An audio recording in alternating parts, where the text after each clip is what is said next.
You're listening to Mammal Watching with Charles Foley and John Hall. You can find other episodes at mammalwatching.com/podcast. Welcome to the Mammal Watching podcast with me, John Hall in New York. And me, Charles Foley in Minneapolis. Charles, very nice to see you. How are things? Well, things are going fairly well, although I did want to talk today about something which is not particularly great news, in fact, which is the chaos that is engulfing the conservation community because of all of the cuts made to foreign aid by the US government. Now, some of you may have heard that US aid has been disbanded completely. And the bottom line is that US aid has played a major role in both helping set up and continuing funding large numbers of conservation programs across the world, particularly in Africa. So USAID was the primary body that set up the community wildlife management areas across Tanzania, which enabled communities to derive benefits from the wildlife on their land. And these areas now cover 4% of the Tanzanian land surface. And it also played a major role in setting up the community programs of the Northern Rangeland Trust in Kenya, and in supporting and establishing the running of conservation areas all across Central and Western Africa. So, for instance, in Central Africa, it was playing a really important role in funding the salaries of rangers in many protected areas and helping them develop infrastructure so that tourism could start moving in.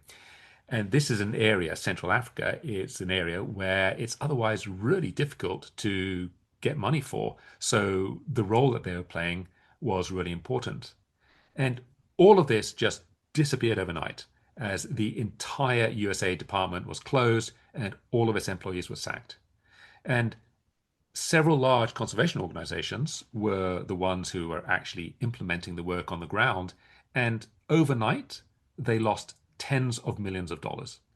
Now, when I was working in Tanzania, we had an incident where a major government donor pulled out of a grant because of shifting priorities. And they gave us 3 months' notice, and it basically caused chaos because you've hired lots of people to do the work and you've made promises to communities and the local government of what you're going to do. And all of a sudden, there's no money left and you have no time to find alternative sources of funding.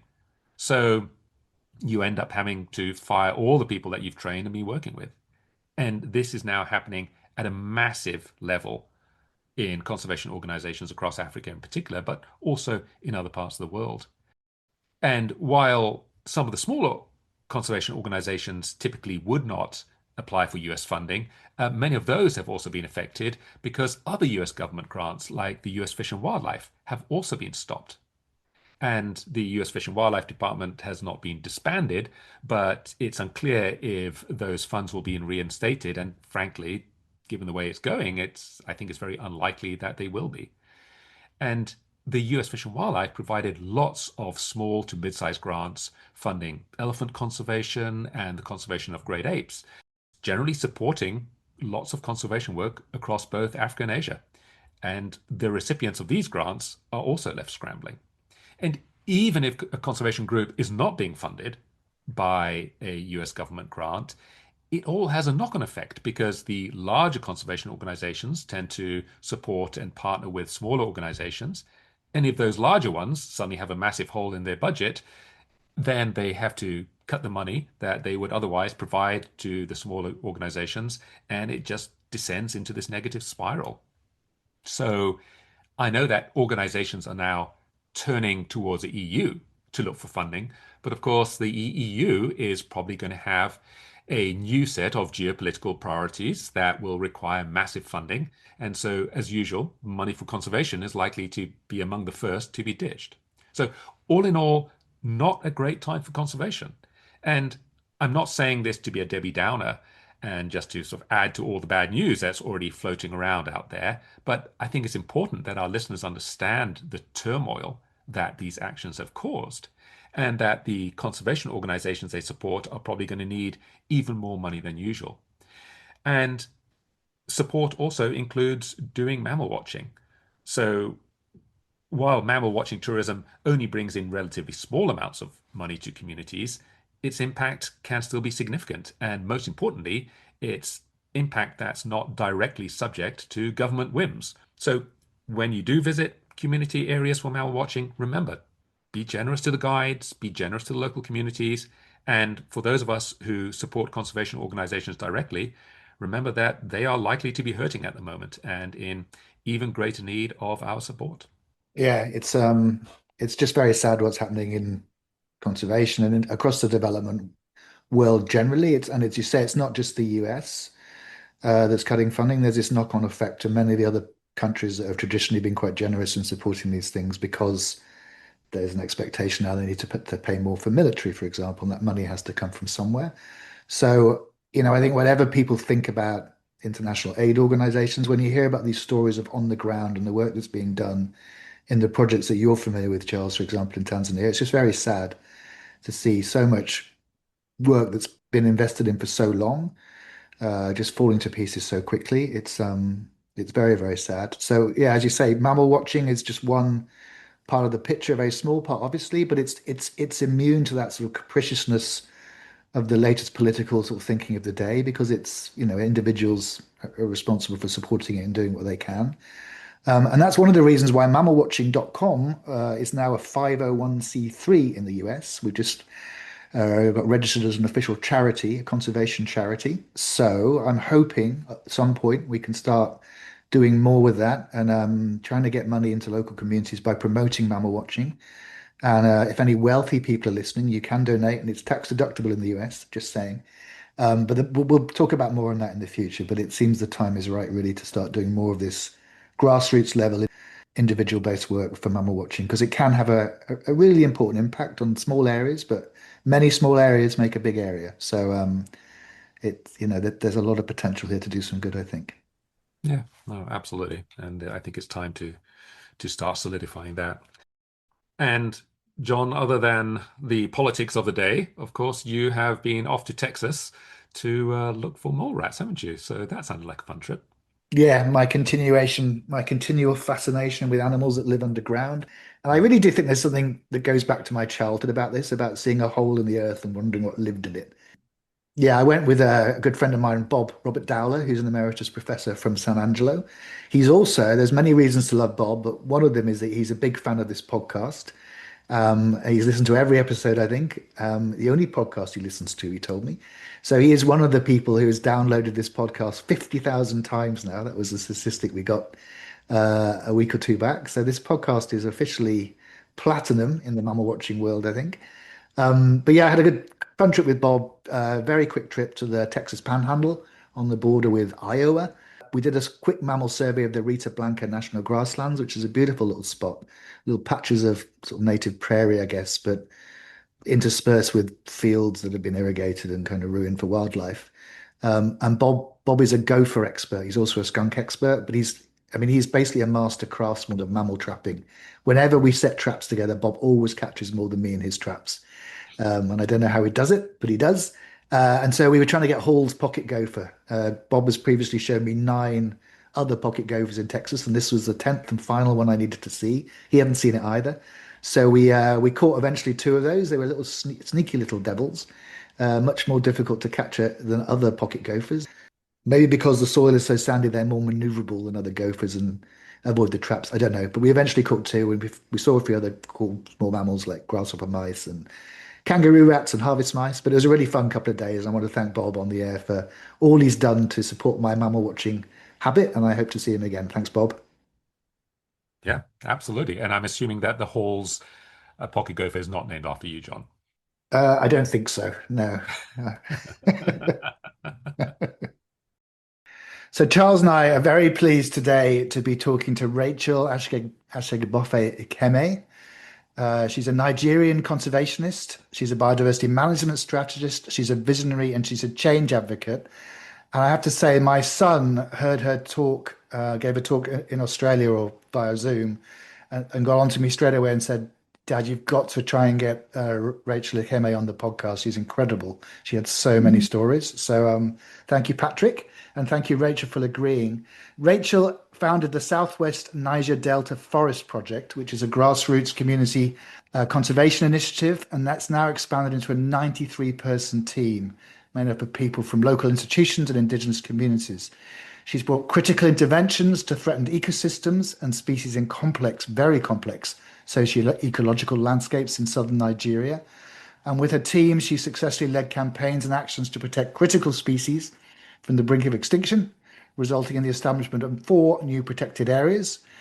She's worked on things like the new Benin tree hyrax, the Nigerian Cameroon chimpanzee, Benin potto, the Niger Delta Red Colobus monkey, the Nigerian putty-nosed monkey, the Nigerian white-throated monkey, and the red-capped mangabe. So all sorts of very cool primates.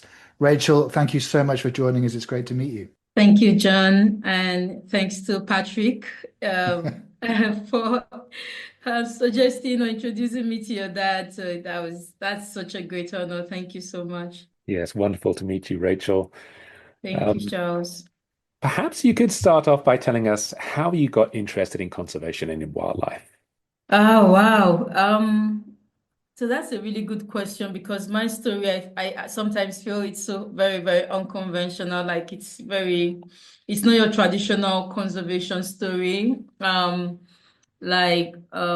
didn't have any childhood experience that's related to wildlife or I can say in any ways connected to natural species or most of what I've heard from colleagues are just along that lines, but mine is quite very different. I really didn't know, I knew nothing. Let me not say I knew little, but I knew absolutely nothing about wildlife, about nature. I grew up as in a middle class average family in northern Nigeria. And then I studied public administration actually for my first degree. And just like every other graduate from the university, I was just looking for a job. And at that point, because I really wasn't sure what public administration ought to be, someone who studied public administration ought to be doing, I would apply for literally any job, whether I was qualified for it or not. And so I stumbled on this ad for interns by a conservation organization. At the time, it was Nigeria's foremost and perhaps only conservation organization, Nigerian Conservation Foundation. And they were looking for interns, and I wasn't quite I didn't quite take any note of the organization itself, but the internship itself was sponsored by Oil. So I think that was what caught my attention, that an oil company, and if you are a young child growing up in Nigeria, the prospects of working with an oil company really would interest you very, very well, because you know that I think, I don't know if that's the same case up to now, but this was 20 years ago. So at that time it would be the most lucrative job you could get. And so that was really what caught my attention. I applied for the internship. They asked us to write an essay about conserving natural resources. I had not even a clue what natural resources was. I thought they were talking about the oil reserves we had. And somehow I was selected to be at this interview in Lagos. And so I traveled miles to Lagos, and then I was shortlisted through 2 different processes. Anyway, long story short, I just before the last step of this selection process, they found out I was studying public administration, that I had studied public administration, and they wanted to kick me out. And then I said, oh, well, you guys, so they wanted disciplines related to conservation. And I didn't want to lose the chance with this internship. So I told them, oh, you could group me with the sociologist. After all, that's relevant in some ways. And there was just one group of discipline for the sociologist. And so I was, so the interview took place. They selected one person each from each discipline. And so I was selected from that. Apparently I passed the interview, and that was really what started for me the path to conservation. I started this internship program and then started to learn everything about Nigeria's wildlife, and then I had all this hands-on experience, and then I was really, really, really shocked to find out all of the things I started to learn in the first days and months and that followed in this internship. So that's how I found myself here, to be honest. Fascinating. And, I have to admit, getting into conservation for anyone is really difficult. And, as a young lady in a country which perhaps doesn't have much of a sort of conservation culture, you must have come across quite a few challenges. What sort of obstacles did you have to overcome to really get into this field? Oh, that's a very good question. Number one, it was just a lot. It was almost, I wouldn't say the challenges didn't get to me in any ways, and I stood strong. There were many times I tried to quit because of these challenges. They were numerous and they were from every angle. Remember, I said this was 20 years ago. I was very young. I'm female. I didn't study. I didn't have any experience, or I don't even have the relevant degree for conservation. So the challenges came from every angle. So at the home front, I was going to the forest, and they never don't have a clue what that is. That doesn't seem like the regular job anybody should get after school. And so as far as my parents were concerned, it was a dangerous job for me to do. And so they were totally against it. They kicked against it and tried to persuade me so many times to put an end to it. And on the work front, so I had colleagues who had degrees in botany, zoology, and they were quite more knowledgeable, academically than I am. And so it really, I think in many ways, I faced discrimination at that level. I faced discrimination at also of course, being a woman and trying to be, because I was really so driven. All that I didn't know, all that I lacked, I really wanted to learn. I put myself out there. I really pushed hard. And so, yeah, that really came off to everyone else, or people who had been there before I got there. It rubbed them on the wrong side, and that was there.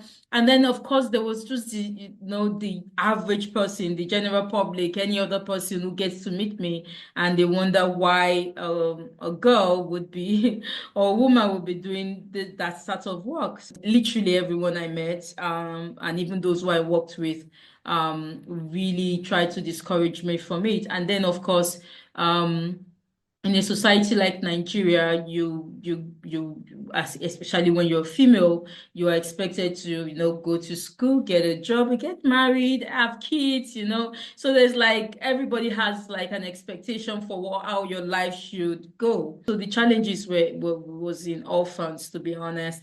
And like I said, there were times I really tried to quit and just walk away. But somehow that didn't work out either. So I got stuck somehow, and that's how I still remain here. Stuck in conservation, huh? Yeah, somehow it just seemed like I couldn't get any other job. I tried, but yeah, nobody will hire me. The universe is telling you something, telling you you're in the right Yeah, place, perhaps. probably. So despite all these challenges and even trying to get out of it, you are now the director and you were the founder of the Southwest Niger Delta Forest Project, which you said has grown into an organization of almost 100 people. Can you tell us about the history of that organization and the work you're doing? So yeah, it was in 2012. At this time, I was literally out of job, probably for the second or third time. Again, don't forget this was years ago, and at that time there was very little conservation organizations in the country. I had been involved while I was with the former organization where I worked. I had been involved with the regional action plan for Nigerian Cameroon chimpanzee during my work there.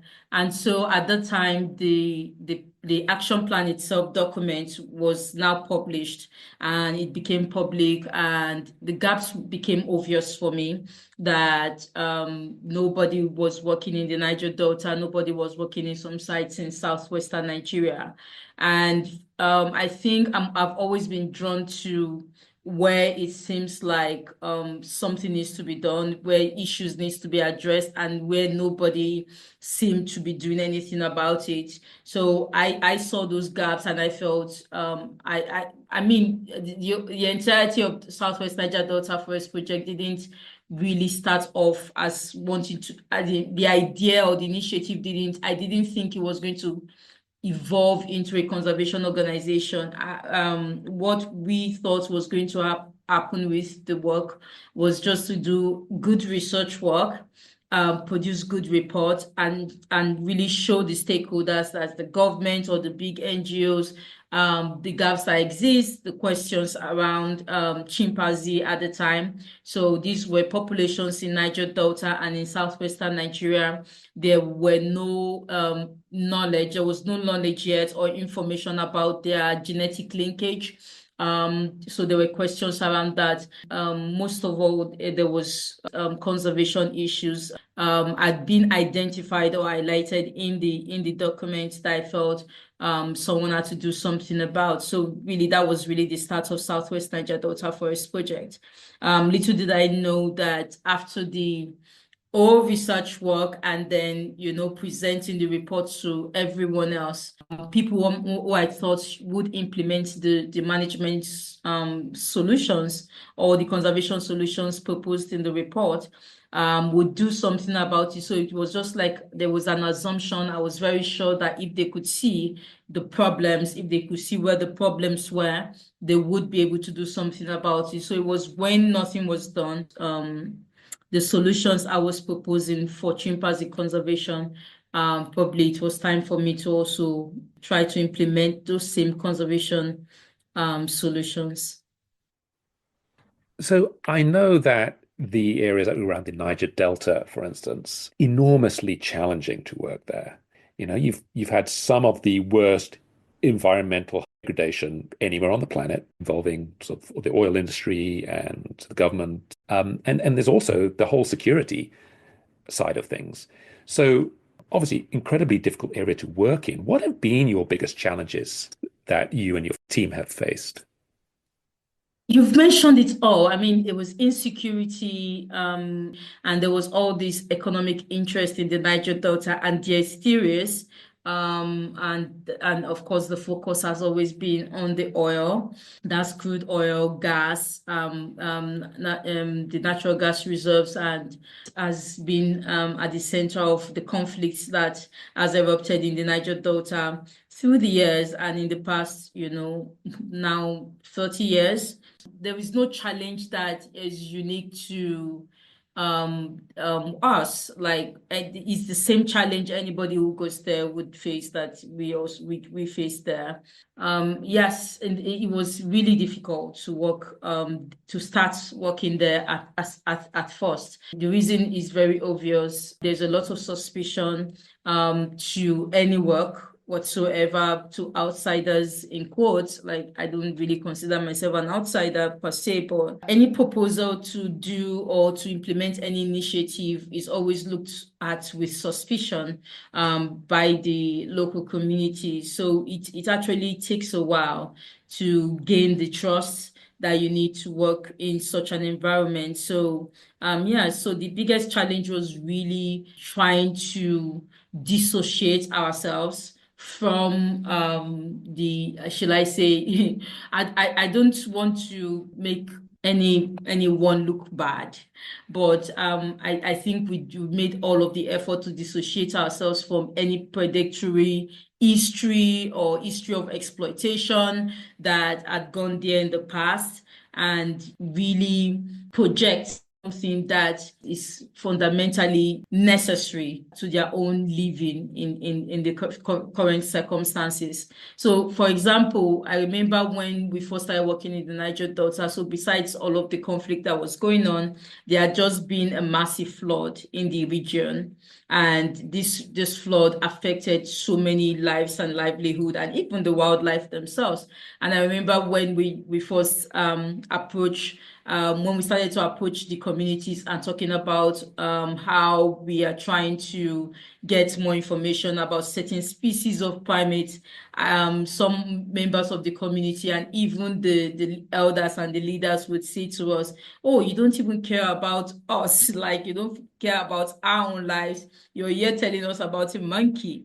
And so we always come under attack in that sense, like, because there's a lot of suffering, there's a lot of entrenched poverty in this landscape that is not being talked about. And this has been covered up by the oil exploration or oil profits that come out from the same region. So yes, most of those local communities are really underdeveloped. There is entrenched poverty. There's a lot of suffering. And at the period we first started the work in 2012, the whole region had just been ravaged by flood. And so it just like increased level of suffering. And it was so difficult to try to talk to them about wildlife or about conservation or about the research we were doing of trying to get more information about the status of certain species without facing verbal attacks. It took a while to win the trust of the people and get to this place where we are and really working closely with them. You are, I know, passionate about working with local communities. You mentioned that. For some people, they might be tempted to just forget about the local people and just go in and try and work directly on conservation with the animals. So why do you think it's so important to work with local communities? And what have you learned on this journey about how to do that effectively? John, it's a very good question. I'll be honest with you. I was one of those conservationists who, when I was in the beginning, in the first few years of my journey as a conservationist, I assumed everything else that everybody assumes, like wildlife are going into extinction. It must be the hunting, it's the poaching, it's the local people driving these animals into extinction, and it's the bushmeat consumption and all of that. Yes, those things are threats to wildlife, but a proper look at the city situation will show you that really while those threats exist, while there are people within communities and even outside communities who are driving this threat to different degrees, one of the most important, I would say, it was an epiphany that happened during the course of in my mid-career. I realized that while there are threats that exist or they are being driven at the local level, the key to sustainability, the key to doing long-term conservation really lies with local communities, and any conservation approach that is designed outside the context of local involvement is not built to last. So if you really want to do conservation work in a way that's long-term and that will stand the test of time, it would really require a lot of local involvement.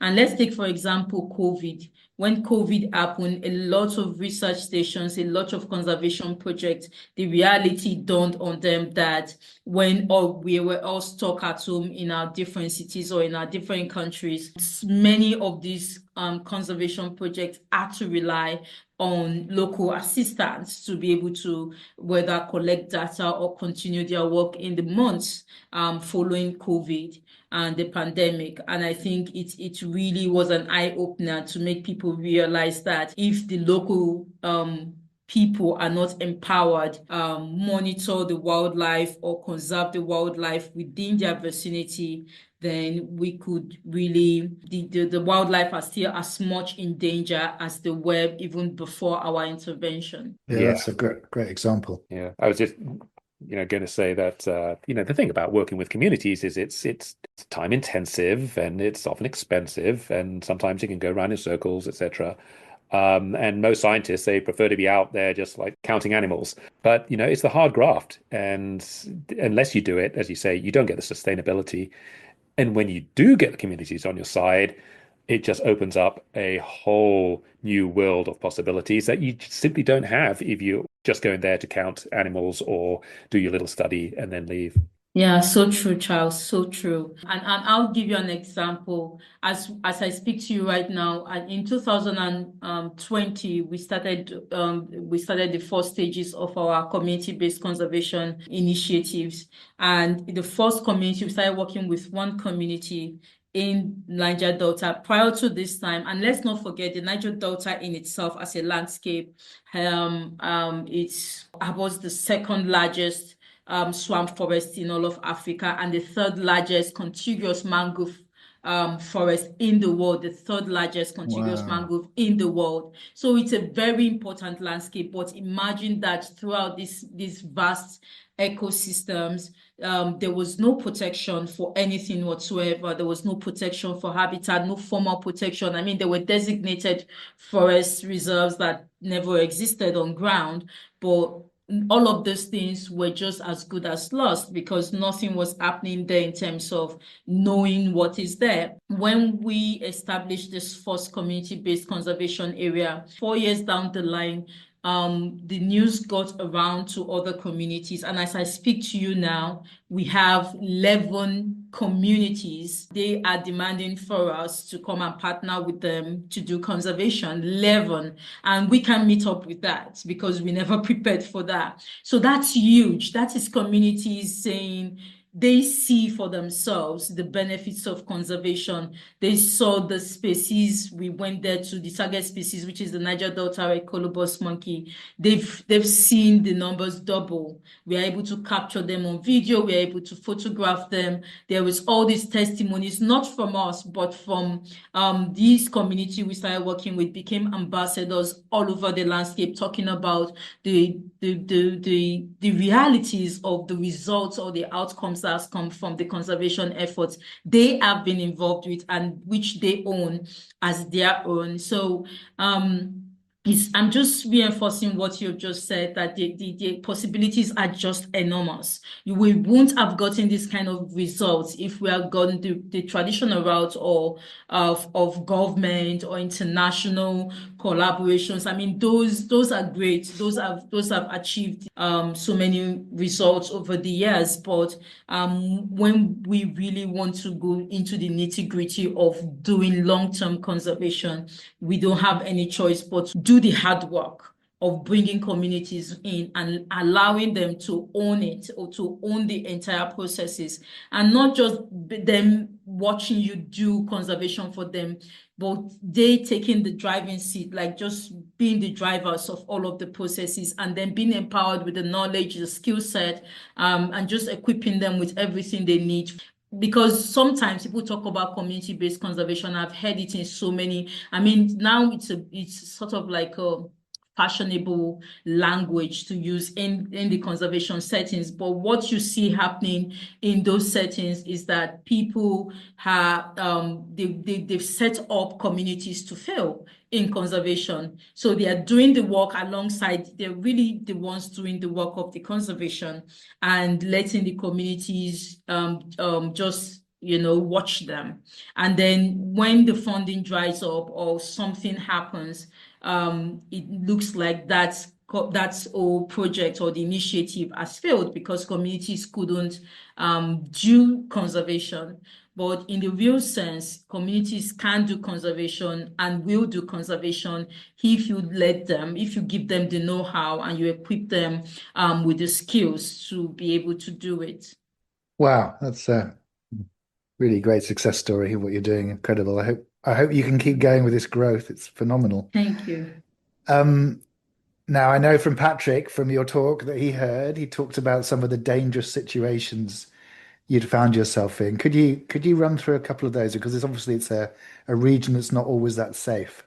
John, I don't know where to start. I mean, there's a lot. There's a lot. Many near-death experiences. In the past, I used to have like maybe one or two stories to pick out and say, oh, this elephant. I almost died by an elephant at one time, and I described the story. I almost, drowned. A lot of armed, shall I say, armed threats. I mean, it's not just armed threats. I mean, there were several death threats. But I think one of the most, and that still stands out till this day for me, that really shook the very core of my being, was having to lose a team member around 3 years ago now. We've had death threats prior to that time. We've had, close brushes with armed gangs, armed groups, and all of that. But nothing would have prepared me for the death of a colleague. And so when that happened for me, it was like I didn't bargain. I mean, I know I risk my life daily, but I never bargained to lose the life of someone who joined, because literally everybody joined because they believed in the passion, in the mission, and it was something that I think was one of the biggest challenges that I have faced during the course of my work, and it took a lot for me to continue on after that, and I think most of that strength, again coming back to communities, came from the communities we work with, where I could see their resilience, I could see their own passion, and I knew that the work I do was really now beyond me, beyond how I feel about certain situations, or beyond the threats, seeming or real threats that confronts us day after day. It gives us a sense, I think, of the risks you've run. I mean, it's very, very sorry to hear about your colleague. Do you mind me asking what happened? I mean, do you know who was responsible? So there was never any investigation carried out, because everything happened at the community level. So it was like he was killed for poisoning or what have you. So anyways, he was killed, and the authorities tried to do some investigations, but that was putting them and more people in danger, and that's had to stop. So it was at a time when there was real opposition to the work we were doing. Like I said, this was the first, at the time, it was the first conservation area we're creating in this landscape, and it was new.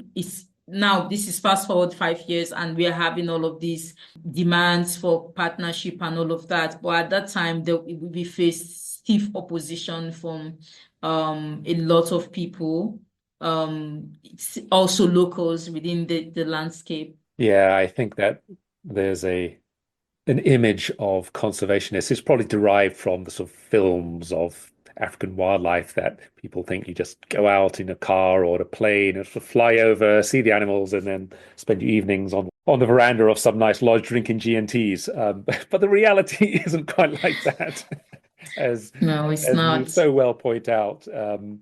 And it sounds as though you've really been working against the odds in that area. However, you've obviously done some great things, and one of the things that your group has been doing is protecting some of these incredibly rare primates, like the endemic Niger Delta Red Colobus and also the Nigerian white-throated monkey.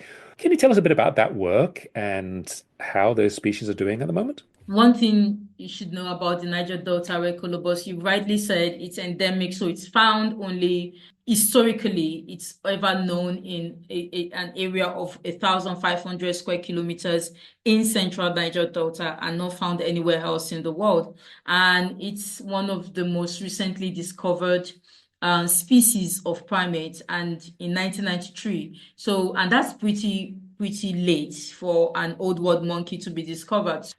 It was discovered in that year, and by that time, there was only one major work that was done to find out more about its ecology. And one of the reason it was only found in central Niger Delta is because of the food trees it specialized in eating. So there's a clumped food distribution within that area only that was not found elsewhere.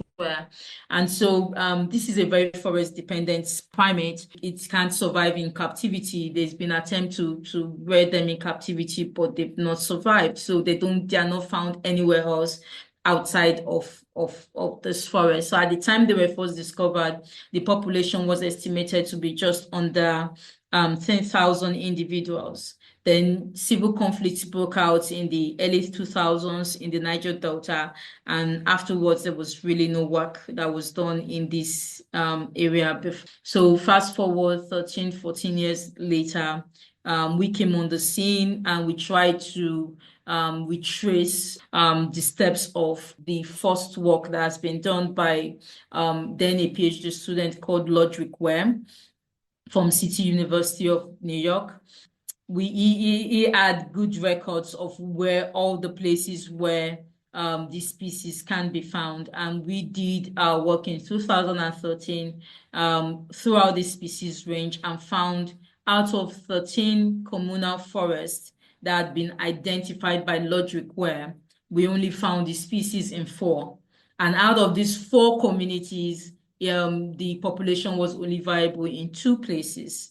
Wow. So we try to advocate for the conservation of the species, met with government people, but another 3-4 years after that, we went back into the field and discovered of the 2 viable populations that we had identified. One of those sites had become, a wasteland, like it has been logged and destroyed, and there was no wildlife remaining in the area, let alone the Red Colobus monkey. So leaving one site and a last stronghold of around 100 or 150 individuals left in the wild.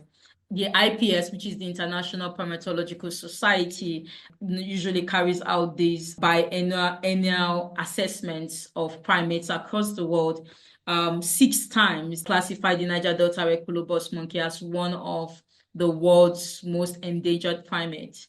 And so, just calling on the attention of how these species could literally go become extinct right under our nose. And they were not just making these calls or for action for nothing, because while we were still discussing world most endangered primates, there is the Miss Wardron's Red Colobus monkey that occurs at the border of Ghana and Cote d'Ivoire, and that just went extinct and we're talking about in today's world, in this modern world. And here we're looking at another primate just about to go extinct as well.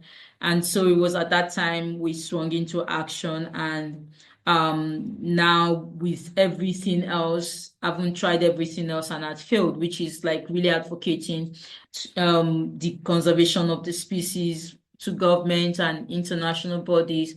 We had to bring it before communities, and we had to ask the last community, the only community that had the power to save this monkey. And so we asked, we brought it. That was where this initiative started.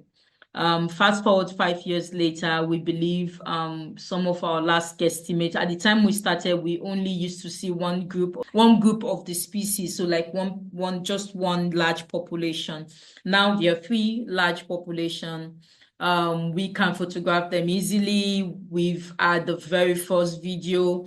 We have the very first ever footage of this primate in the wild. The population, we believe, has doubled since our work began. And that's also for other endangered primates within that range as well, which you have mentioned. The Nigerian white-throated monkey, also listed as endangered on the IUCN Red List. The red-capped mangabey, also listed as endangered. And the Nigerian potty-nosed monkey, also listed as endangered. And so the Nigerian white-throated monkey, the Nigerian potty-nosed monkey are subspecies of this Cercopithecus group of animals, but the variants that occur within Nigeria are known within southwestern to the Niger Delta of Nigeria, and there are just few places left where they still occur. Because we are at the forefront of this effort, it's refreshing to see their recovery. It's very refreshing to see the outcomes of the efforts we've been making over the years. Yeah, that sounds like great news. Long may it continue.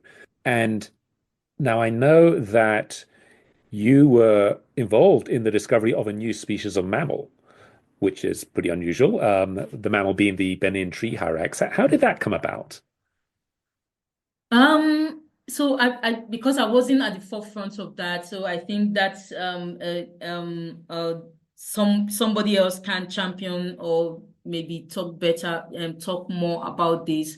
And specifically, somebody like Professor John Oates, who I regard as one of my professional mentors. He's a primatologist, and at the time, he had also a colleague called Simon Beard, and he's been interested in irises, and he's identified that the vocalization of tree irises in southwestern Nigeria, as he had all of the vocalizations from different tree irises and discovered that those ones are quite distinct. And so we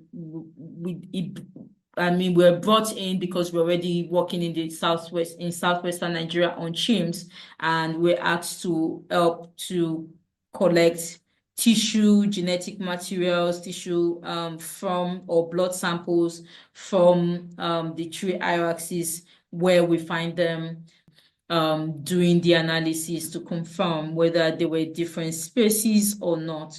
So it was in combination with the vocalization that they were able to establish that these were a different subspecies of tree irax.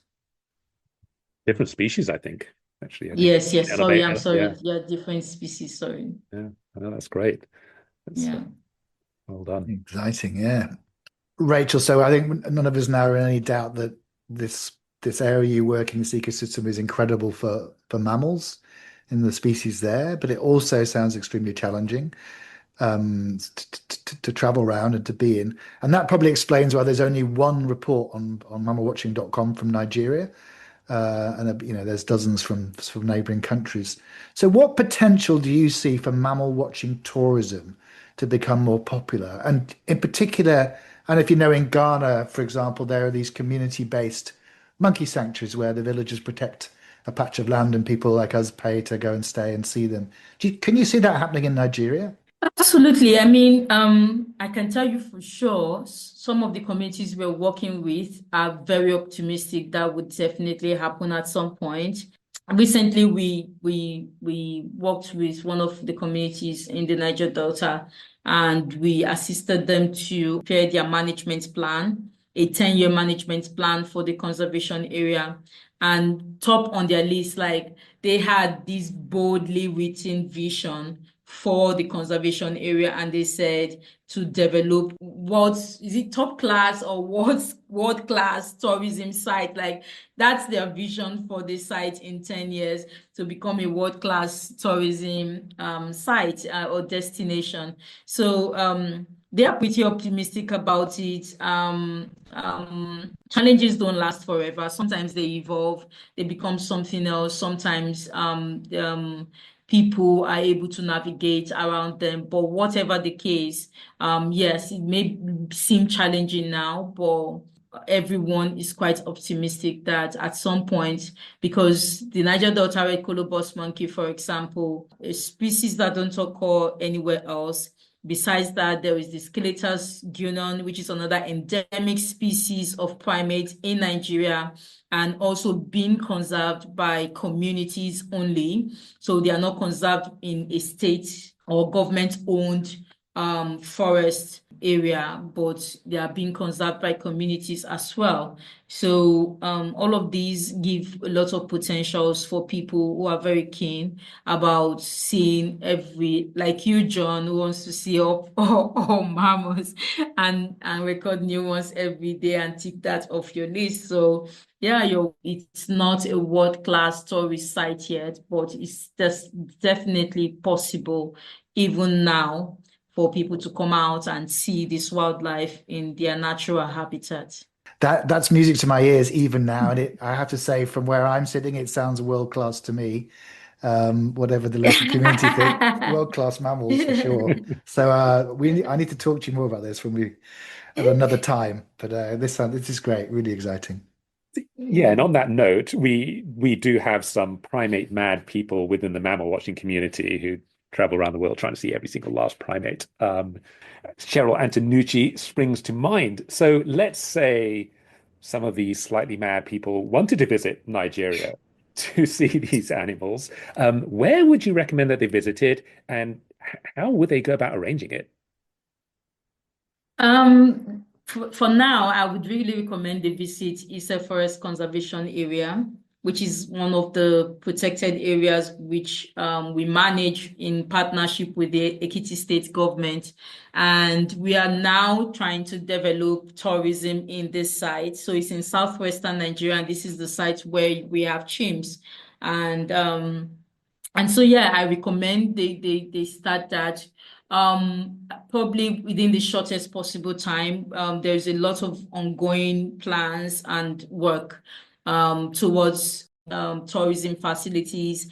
They can contact me to follow up on the progress of this.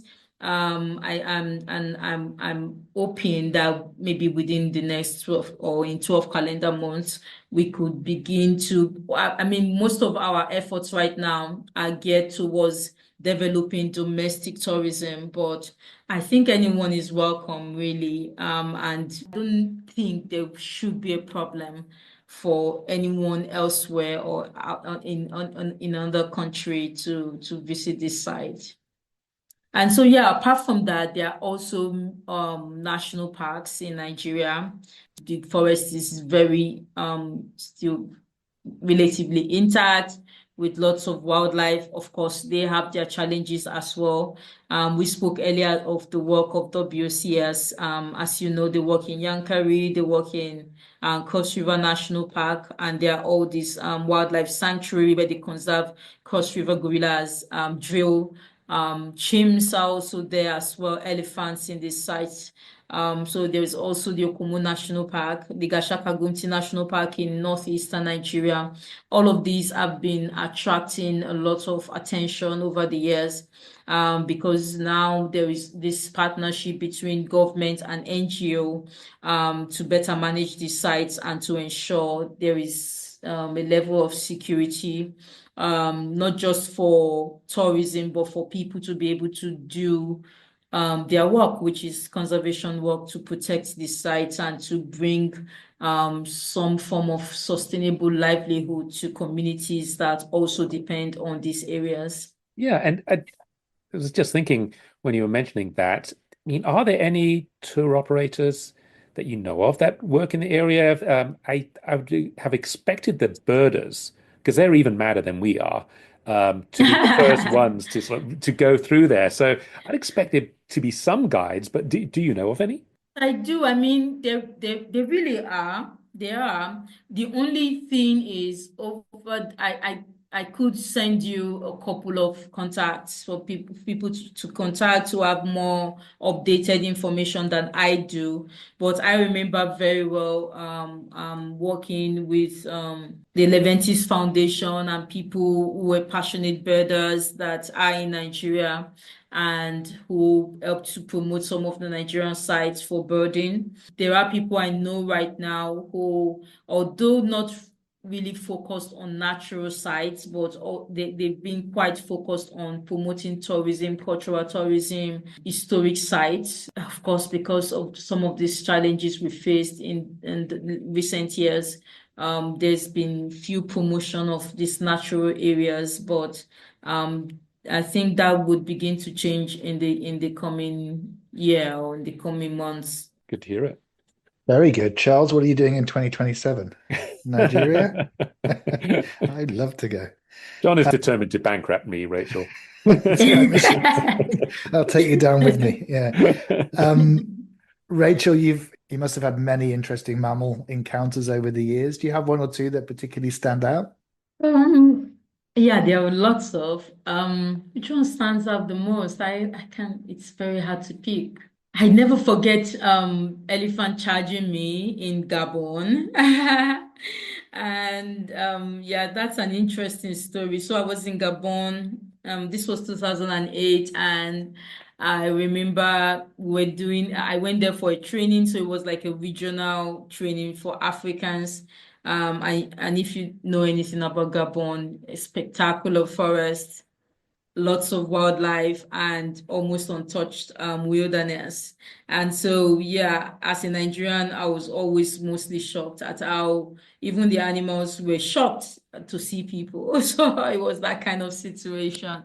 And so we were having like our training practices, and I was the one in front. So it was learning about transect. So I had to be the one to call out the direction of the compass. So I was right in front, and then I saw the big foot of the elephant.